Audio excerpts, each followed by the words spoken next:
नमस्कार. उद्या आहे मंगळवार आणि उद्या आहे भोगी. भोगी हा सण आपल्या हिंदू धर्मामध्ये अत्यंत महत्त्वाचा मानला जातो. जुन्याचा त्याग करून नवीन जीवनाची सुरुवात करण्याचा अत्यंत महत्त्वाचा दिवस आहे. भोगी म्हणजे मकर संक्रांतीच्या आदल्या दिवशी साजरा होणारा सण आहे, जो आनंदाचे, समृद्धीचे प्रतीक आहे. तर या दिवशी आपल्याला काहीच नाही केले तरी एक महत्त्वाचे काम करायचे आहे. म्हणजेच काय, तर भोगी नाही केली तरीही चालेल. सकाळीच उंबरठ्यावर ठेवा ही एक वस्तू. सर्व बाधा घराच्या बाहेरच जातील, प्रगती होईल आणि प्रत्येक क्षेत्रामध्ये यश मिळेल. तर हा उपाय उद्या कसा करायचा आहे आणि कोणत्या वेळेत करायचा आहे, सविस्तर माहिती आपण या व्हिडिओमध्येच बघणार आहोत. त्यामुळे व्हिडिओ स्किप न करता शेवटपर्यंत बघा. माहिती आवडल्यास लाईक, शेअर, सबस्क्राईब करून बेल आयकॉनला प्रेस करा. भोगीच्या दिवशी इंद्रपूजेला देखील महत्त्वाचे मानले जाते आणि हा नवीन वर्षातील पहिला सण आहे. या दिवशी आपण भोगीची भाजी देखील करत असतो. तर आपण हा उपाय उद्या सकाळी कधी करणार आहोत, तर सकाळी तुम्हाला हा उपाय लवकरात लवकर करायचा आहे. उद्याचा हा दिवस अत्यंत पवित्र आणि शुभ दिवस आहे. या दिवशी तुम्ही जे काही उपाय कराल त्याचे तुम्हाला 100% फळ प्राप्त होणार आहे आणि हा उपाय अगदी सोपा आहे.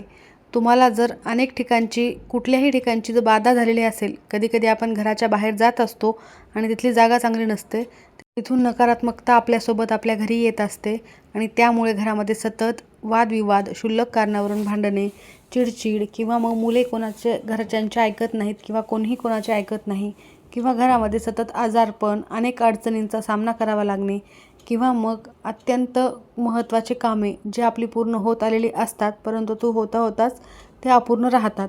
तर अशा काही गोष्टी असतील तर तुम्ही उद्या या दिवशी हा उपाय जर केलात तर उद्या निश्चितच तुमचे सर्व कामे उद्यापासून वर्षभर मार्गी लागायला नक्की सुरुवात होतील आणि प्रत्येक कामामध्ये तुम्हाला यश मिळायला सुरुवात होईल. कारण भोगीच्या या दिवसाचा अर्थच इतका सुंदर आहे की जुन्या गोष्टी विसरून नव्याने सुरुवात करणे. म्हणजे जुने जे आहे, जुन्या तुमच्या घरामध्ये ज्या टाकाऊ वस्तू ज्या आहेत त्या देखील तुम्हाला उद्या टाकून द्यायच्या आहेत. घर स्वच्छ करायचे आहे. त्याप्रमाणे तुमचं मन, तुमचे शरीर देखील उद्या सकारात्मकतेने स्वच्छ व्हायला हवे आणि सकारात्मकता तुमच्यामध्ये असेल, तुमचं घर स्वच्छ असेल, सात्विकता तुमच्या घरात असेल, तर माता लक्ष्मी अर्थातच तुमच्या घरामध्ये येत असते आणि त्यामुळे तुमचे सर्व कामे हे सुरळीत मार्गी लागतात, पार पडत असतात. तर ह्या सर्व गोष्टी एकमेकांशीच कनेक्ट असतात, एकमेकांशीच निगडीत आहेत. त्यामुळे तुम्हाला आवर्जून या काही गोष्टी करायच्या आहेत.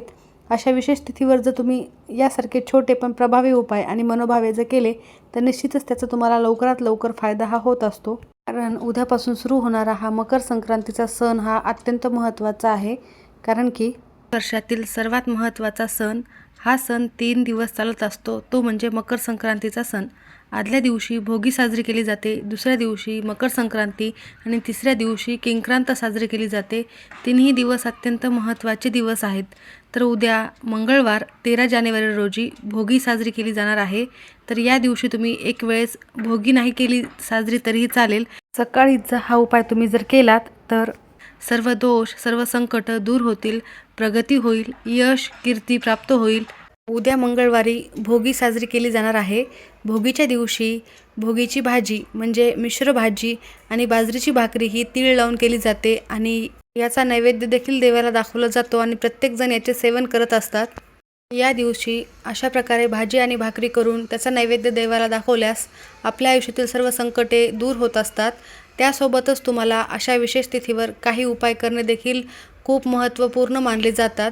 कारण अशा काही विशेष तिथी क्वचितच येत असतात आणि त्यावर तुम्ही उपाय केला तर तुमच्या आयुष्यात येणाऱ्या अचानक येणाऱ्या समस्या, अचानक येणारे संकट, त्यासोबतच तुम्हाला कुठले दोष असतील तर ते देखील पूर्णतः नष्ट होत असतात.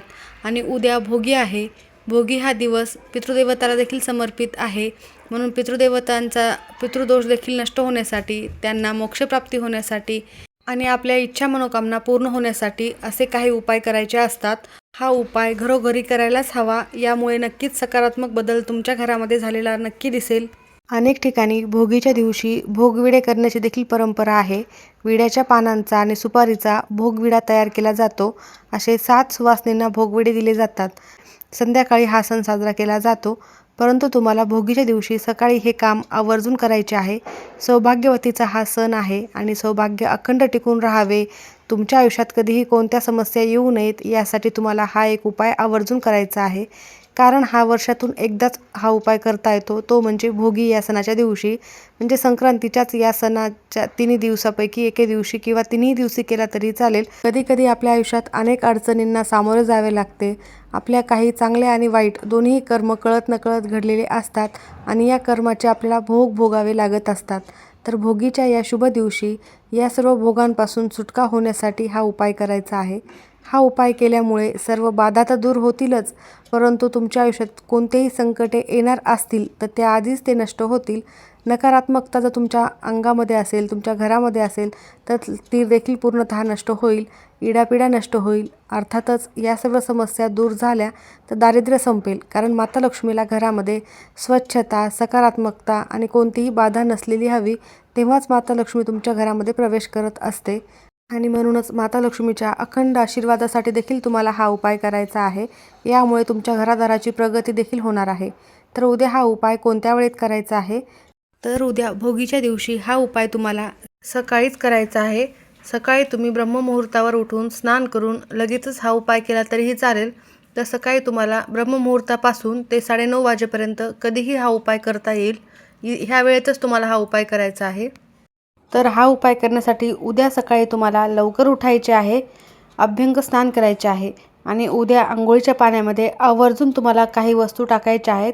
त्यापैकी एक म्हणजे तुम्हाला पांढरे तीळ टाकायचे आहेत. त्याबरोबरच तुम्हाला उद्या थोडीशी हळद टाकायची आहे आणि गंगाजल देखील अंघोळीच्या पाण्यामध्ये टाकायचे आहे. तिन्ही वस्तूचे उद्या विशेष महत्त्व आहे, कारण तीळ हे दारिद्र्यनाशक आहेत आणि मकर संक्रांतीच्या या दिवसामध्ये तिळाला विशेष महत्त्व आहे. या सणाच्या प्रत्येक कोणत्याही गोष्टीमध्ये तिळाचा वापर हा केला जातो. त्यासोबतच तुम्हाला जी हळद वापरायची आहे, हळद देखील माता लक्ष्मीला अत्यंत प्रिय आहे आणि यामुळे तुमच्या अंगातील सर्व नकारात्मकता दूर होते. गंगाजल देखील तुम्हाला पवित्र नद्यांमध्ये स्नान केल्याचे परिणाम जाणवायला लागतात, म्हणून तुम्हाला गंगाजल टाकायचे आहे.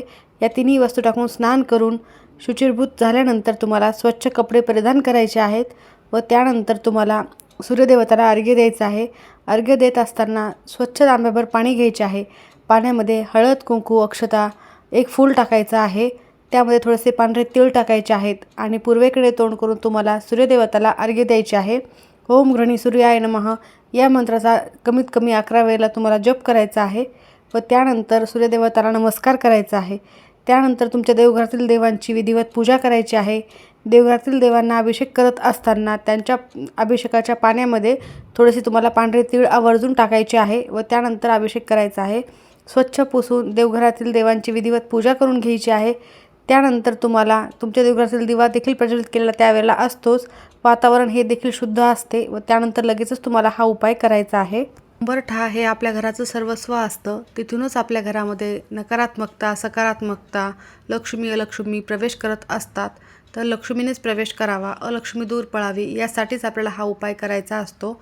तर उद्या तुम्हाला भोगीच्या दिवशी हा उपाय केल्याने निश्चितच माता लक्ष्मीचे देखील आशीर्वाद प्राप्त होणार आहेत. सर्वप्रथम हा उपाय करताना तुम्हाला मुख्य प्रवेशद्वार उघडल्यानंतर स्वच्छ करून घ्यायचे आहे व तिथे तुम्हाला एका तांब्यामध्ये थोडेसे पाणी घ्यायचे आहे. पाण्यामध्ये चिमूटभर हळद टाकायची आहे आणि हे पाणी तुम्हाला तुमच्या उंबरठ्याच्या बाहेर उंबरठ्यावर शिंपडून घ्यायचे आहे. त्यानंतर एक कपडा घेऊन स्वच्छपणे ते पुसून घ्यायचे आहे. यामुळे जी बाहेर असलेली नकारात्मकता ती दूर होत असते व त्यानंतर तुम्हाला हा उपाय पुढे करायचा आहे. तर हा उपाय करण्यासाठी तुम्हाला सर्वप्रथम एका वाटीमध्ये थोडीशी हळद घ्यायची आहे. हळदीमध्ये तुम्हाला थोडेसे पाणी किंवा गंगाजल टाकायचे आहे आणि त्याची पेस्ट बनवायची आहे आणि या हळदीचे लेपन तुम्हाला तुमच्या उंबरठ्यावर करायचे आहे. उंबरठ्यावर लेपन करून झाल्यानंतर कुंकवाचा गंध तयार करायचा आहे व त्याने तुम्हाला उंबरठ्याच्या उजव्या आणि डाव्या दोन्ही बाजूला एक एक स्वस्तिक काढायचे आहे आणि त्यानंतर तुम्हाला हा उपाय करायचा आहे. तो उपाय करण्यासाठी तुम्हाला एक मातीची पंती लागणार आहे. त्यामध्ये दुहेरी कापसाची वात टाकायची आहे. त्याला थोडेसे हळद कुंकू लावायचे आहे आणि त्यानंतर यामध्ये तुम्हाला शुद्ध गाईचे तूप टाकायचे आहे. गाईचे तूप नसेल तर तुमच्या घरामध्ये जे शुद्ध तूप आहे ते टाका. ते नसेल तर मोहरीचे तेल टाका आणि तेही नसेल तर तुम्ही तुमच्या देवपूजेमध्ये जे तेल वापरता दिवा लावण्यासाठी ते टाकले तरीही चालेल. त्यानंतर तुम्हाला हा दिवा ठेवण्यासाठी एक प्लेट घ्यायची आहे. प्लेटमध्ये थोडेसे पांढरे तीळ टाकायचे आहेत. त्यावर थोडेसे हळद कुंकू टाकायचे आहे व त्यावर तुम्हाला हा दिवा ठेवायचा आहे. त्यानंतर हा दिवा तुम्हाला प्रज्वलित करायचा आहे आणि हा दिवा तुम्हाला तुमच्या मुख्य प्रवेशद्वाराच्या घराच्या बाहेर नेऊन जे बाहेरून घरात येतात ती तुमची उजवी साईड असते त्या ठिकाणी ठेवायचं आहे. त्यानंतर त्या दिव्याला तुम्हाला हळद, कुंकू, अक्षता, एक फूल वाहून नमस्कार करायचा आहे. असा दिवा जर तुम्ही भोगीच्या दिवशी सकाळीच तुमच्या उंबरठ्यावर लावला तर निश्चितच सर्व नकारात्मकता, सर्व नकारात्मक शक्ती, अलक्ष्मी दूर होते आणि माता लक्ष्मी तुमच्या घरामध्ये कायम प्रवेश करते. तुमच्या घरामध्ये सुख, शांती, समृद्धी, आनंद कायम टिकून राहतो. संक्रांतीच्या या काळामध्ये तिळाला विशेष महत्त्व आहे आणि दारिद्र्यनाशक आहे. त्यामुळे तुम्हाला तिळच या ठिकाणी खाली टाकायचे आहेत एका प्लेटमध्ये व त्यावर तुम्हाला हा उपाय करायचा आहे. तर तुम्हाला हा उपाय केल्यानंतर दिव्याला हळद, कुंकू, अक्षता, फुले वाहायचे आहेत. उंबरठ्यावर काढलेल्या स्वस्तिकला देखील फुले वाहून नमस्कार करायचा आहे. तुमच्या उंबरठ्यावर मध्यभागी तुम्ही अष्टलक्ष्मीचे स्वरूप देखील काढू शकता. तर अष्टलक्ष्मीचे स्वरूप काढल्याने आपल्याला त्यांचे आशीर्वाद प्राप्त होत असतात. तर त्यासाठी तुम्हाला पहिली रेष ओढताना आदिलक्ष्मी म्हणायची आहे, दुसरी रेष ओढताना धनलक्ष्मी, तिसरी धान्यलक्ष्मी, नंतर गजलक्ष्मी, संतानलक्ष्मी, वीरलक्ष्मी म्हणजेच धैर्यलक्ष्मी, विजयलक्ष्मी आणि विद्यालक्ष्मी असे तुम्हाला 8 नावं घ्यायची आहेत आणि या अष्टलक्ष्मीचे स्वरूप काढायचे आहेत. उद्या तुम्ही अशा प्रकारे अष्टलक्ष्मी काढल्यामुळे तुमच्या घरामध्ये त्यांचे आशीर्वाद प्राप्त झाल्यास तुम्हाला कोणत्याही गोष्टीची कधीही कमतरता भासणार नाही. घरामध्ये सुख, शांती, समृद्धी, धनधान्य प्राप्ती होईल. तर तुम्हाला अष्टलक्ष्मी काढून त्याची देखील हळद, कुंकू, अक्षता, फुले वाहून पूजा करायची आहे. उदबत्ती ओवाळून घ्यायची आहे. त्यासोबतच तुम्हाला तुमच्या मुख्य प्रवेशद्वारावर एक स्वस्तिक काढायचे आहे.